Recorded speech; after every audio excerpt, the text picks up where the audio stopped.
Hello everyone, তোমাদের সকলকে দাদার একাডেমি ইউটিউব চ্যানেলে স্বাগত জানাই। আশা করি তোমরা সকলে খুব ভালো আছো এবং খুব ভালো করে পড়াশোনা করছো। আজকের ক্লাসে আমরা অপূর্ণ বর্গ সংখ্যার বর্গমূল নির্ণয় করা শিখে নেব। অপূর্ণ বর্গ মানে পূর্ণ বর্গ নয় এমন সংখ্যা। পূর্ণ বর্গ নয় এমন সংখ্যার বর্গমূল আসলে নির্ণয় করা যায় না। আমরা আনুমানিক মান নির্ণয় করব। পরীক্ষাতে এখান থেকে প্রশ্ন আসে, ঠিক আছে? খুব মনোযোগ সহকারে দেখবে। ওকে, খুব সহজ। দেখো, একটি অপূর্ণ বর্গ সংখ্যা হলো এন, ঠিক আছে? নন পারফেক্ট স্কোয়ার নাম্বার এন আছে। ওকে, এর বর্গমূল নির্ণয় করতে বলল। তাহলে এনকে দুটি পার্টে বিভক্ত করবে।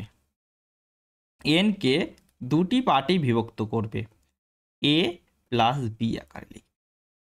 ঠিক আছে, এখানে মাইনাসও হতে পারে, মাইনাসও হতে পারে। ওকে দাদা, তারপরে কি করবে? বিভক্ত করার পরে তারপরে কি করবে? তারপরে তুমি এ প্লাস বি কে লিখবে আর নিচে লিখবে 2 ইন্টু এ, 2 ইন্টু এ। ঠিক আছে, এখানে যদি প্লাস হয় তো এখানে প্লাস, আর মাইনাস হলে এখানে মাইনাস হবে। কিছুই বুঝতে পারিনি, এক্সাম্পল দিলেই বুঝতে পারবে। ঠিক আছে, আর এ কি মনে রাখবে? এ হলো একটি পূর্ণবর্গ সংখ্যা, মানে perfect square number. Perfect square number. ভালো করে দেখো, সকলে বুঝতে পারবে। এনটিপিসি এক্সামে অনেক কোশ্চেন আসবে এখান থেকে, ঠিক আছে? প্রত্যেকবারে আসে। রুট 27, রুট 27 কি করে নির্ণয় করব? দেখো, 27-এর কাছাকাছি, বড় হতে পারে ছোট হতে পারে, একটি পূর্ণবর্গ সংখ্যা বলো। 4 স্কোয়ার মানে 16, 5 স্কোয়ার মানে 25। 25 হলো পূর্ণবর্গ সংখ্যা। 25-এর সাপেক্ষে লিখছি আমরা, এটা 25 যোগ 2 লিখতে পারি। 25 যোগ 2 লিখতে পারি। হ্যাঁ দাদা, লিখতে পারি। তো 25-এর বর্গমূল কত হয়? তো 25-এর বর্গমূল তো 5 হয়। 5কে লিখে দিলাম। হ্যাঁ দাদা, লিখলাম। তারপরে প্লাস আছে না? হ্যাঁ দাদা, প্লাস, তাই এখানে প্লাস দিয়ে দিলাম। 2 আছে, 2কে আমি উপরে লিখলাম। আর নিচে কি লিখবো? এই 5-এর দ্বিগুণ। 5-এর দ্বিগুণ কত হয়? 10 হয়। ঠিক আছে, তাহলে 2/10 মানে কত হয় দাদা? 0.2, 0.2, তাই না? এটা হবে 5.2। ক্লিয়ার? সকলে বুঝতে পেরেছো? নেক্সটটা দেখো, আরো ক্লিয়ার হয়ে যাবে। দেখো, 36-এর কাছাকাছি একটি পারফেক্ট স্কোয়ার নাম্বার বলো। 38-এর কাছাকাছি 36 হয়, তাই না? 36 হয়, এটা 36 যোগ 2 লিখতে পারি। পারি কি না? হ্যাঁ দাদা। 36-এর বর্গমূল কত? 36-এর বর্গমূল 6। তারপরে 2কে লেখো উপরে, আর নিচে 6-এর ডাবল। 6-এর ডাবল কত? 12। ঠিক আছে, এখানে দেখো কত আসবে? 1/6। 1/6 করলে কত আসবে দাদা? 1/6 এর পার্সেন্টেজ মান কত? পার্সেন্টেজ মান হলো 16.67%। তো পার্সেন্টেজ সাইন যদি উঠিয়ে দাও, দশমিকটা এইদিকে শিফট হয়ে 2 ঘর শিফট হয়ে যাবে, তাই না? 0.1667। ঠিক আছে, 1/6 মানে এটা, যোগ করে দাও। 6.1667। 2 ডিজিট পর্যন্ত লিখলেও চলবে, কোনো অসুবিধা নেই। ঠিক আছে, তো 53 করো এটা। দেখো, 8 স্কোয়ার মানে 64, 7 স্কোয়ার মানে 49। 49 কাছাকাছি আছে, তাই না? তাহলে 49 যোগ 4 লিখতে পারি। হ্যাঁ দাদা, পারি। 49-এর বর্গমূল দাদা 7, তারপরে যোগ চিহ্ন, 4কে উপরে লেখো, আর নিচে কি আসবে? নিচে দাদা 7-এর দ্বিগুণ। 7-এর দ্বিগুণ মানে 14। কাটাকাটি করো দাদা, কাটাকাটি করলাম। 2/7। 1/7 মানে জানো পার্সেন্টেজ কত হয় দাদা? 14.28। তাহলে 2/27 মানে 28.56 চলে আসবে, তাই না? পার্সেন্টেজ সাইন উঠে দিলে 0.2856, 0.2856, তাই তো? তাহলে এটা কত চলে আসবে? তো 7.2856। ক্লিয়ার? সকলে বুঝতে পেরেছো? এবার পার্সেন্টেজ দিয়ে না করতে চাইলে তুমি 7 দিয়ে 1কে ভাগ করবে এভাবে। প্রথমে দশমিক নেবে, এখানে একটা শূন্য নিলে, ঠিক আছে? তারপরে এটা 7 হলো, এভাবে করো, কোনো অসুবিধা নেই। তারপরে একটা শূন্য নাও, তার সাথে 28, 1 মিনিট। আচ্ছা 2/7 ছিল এটা, 2/7 ছিল, তাই না? 2/7 ছিল।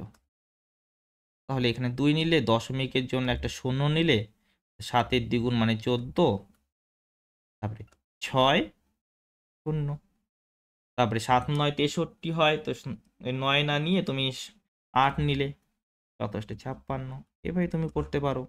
ঠিক আছে, বুঝতে পেরেছো তো? এভাবে করতে পারো তাহলে। কিন্তু পার্সেন্টেজ যেহেতু করেছো, তাহলে খুব সহজেই করতে পারবে পার্সেন্টেজের সাহায্যে। এটা করো, 67 আছে, তো এর কাছাকাছি পারফেক্ট স্কোয়ার নাম্বার কত? 64, 64 প্লাস 3 করতে পারো। হ্যাঁ দাদা, 64 এর বর্গমূল কত? 8, 3 লেখো উপরে, নিচে 8-এর দ্বিগুণ মানে 16। এবার দেখো 1/16 মানে তুমি জানো, 1/16 মানে কত? 6.67, বা ঠিক আছে 6.67%। ওকে, এবার 3 গুণ করলে কত আসবে? 3 গুণ করলে দেখো 18 দশমিক সামথিং আসবে না? 18 দশমিক সামথিং, 18 দশমিক সামথিং। তো 10% যদি উঠিয়ে দাও তাহলে 0.18 চলে আসবে না? 0.18 চলে আসবে না? হ্যাঁ দাদা, তাহলে এটা কত চলে যাবে? 8.18, 8.18। ক্লিয়ার? হ্যাঁ দাদা, একদম ক্লিয়ার। তারপরে 39, এটা দেখো কত লিখতে পারো দাদা? 36 যোগ 3 লিখতে পারি। 36-এর বর্গমূল দাদা 6, 3কে উপরে লেখো, 6-এর ডাবল দাদা 12। এটা কাট করো দাদা, কাট করলাম 1/4 আসবে, 1/4 মানে 0.25, 0.25, এটা হবে উত্তর। তারপরেরটি করো দাদা, এত বড় সংখ্যা, হ্যাঁ তাও পারবে। দেখো 2500 মানে 50 স্কোয়ার হয় প্লাস 17, তাই না? তাহলে 50, 2500 বর্গমূল 50 করে 17, নিচে 50-এর দ্বিগুণ করো, 50-এর দ্বিগুণ মানে 100, তাহলে এটা 50, এটা কত? 0.17, 50.17। ক্লিয়ার? হ্যাঁ একদম ক্লিয়ার। তারপরে 47 আছে দাদা, 49-এর কাছাকাছি আছে, তাহলে এটা 49 - 2 লিখতে পারি। 49 - 2, 49-এর বর্গমূল দাদা 7, মাইনাস আছে তাই মাইনাস দেবো, তো 2 লিখলাম, 7-এর দ্বিগুণ মানে 14,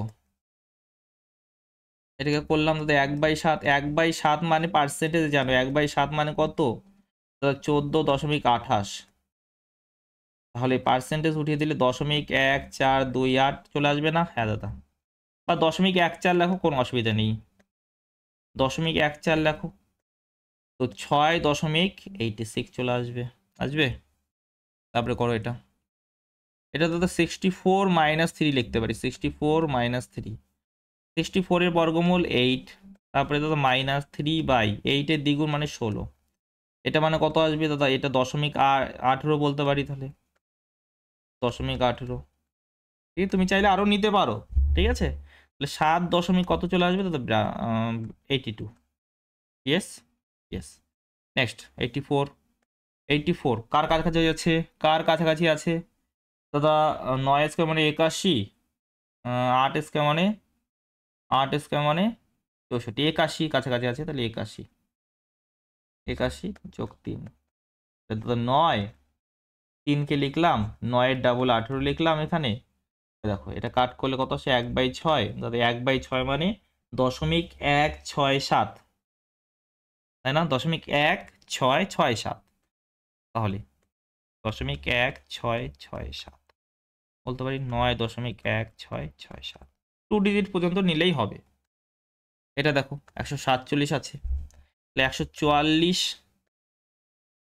যোগ 3 লিখতে পারি, 144-এর বর্গমূল 12, এটা 3 বাই 12 দ্বিগুণ মানে 24 আসবে, হ্যাঁ দাদা আসবে। কাট করো দাদা 1/8, 1/8 মানে কত 12.5%, পার্সেন্ট উঠিয়ে দিলে কি হবে 0.125, তাই না? 0.125, 12.125, ক্লিয়ার? হ্যাঁ দাদা একদম ক্লিয়ার।